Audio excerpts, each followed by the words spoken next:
Hi everyone, it's me, Ed, and it's one of the first videos for 2013.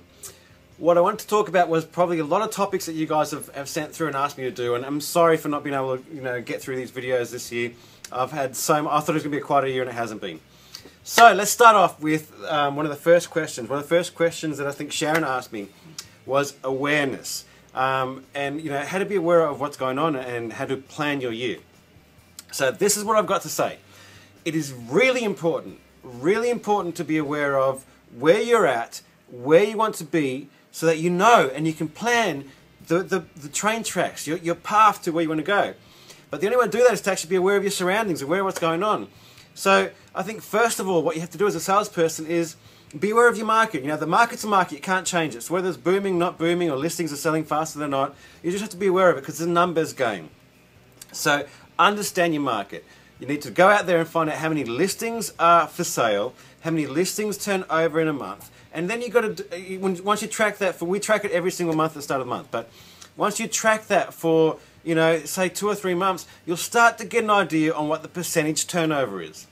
So you'll know whether or not in that patch in your suburb or not, that there's going to be a lot of turnover. Because there's parts of the Gold Coast where the turnover is really, really low. You're lucky if there's a couple of sales a month. So that's obviously not going to get you to a certain target. If your target is only 1 or 2 sales a month, that's fantastic. But if your target's a lot higher, then you've got to consider either adding another core area to it or moving on to another part of the suburb, another suburb. So it's really important to know what the turnover is.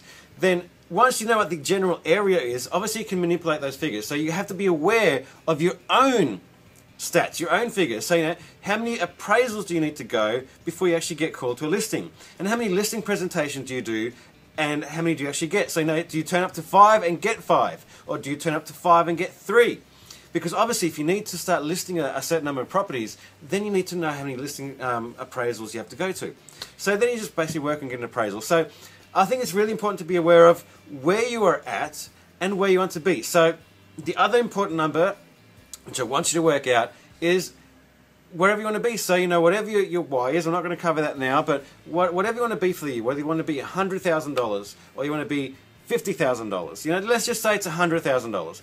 So if you're getting paid, say, to make this easy, $10,000 commissions total, you get paid 50%, so out of every sale, you make $5,000.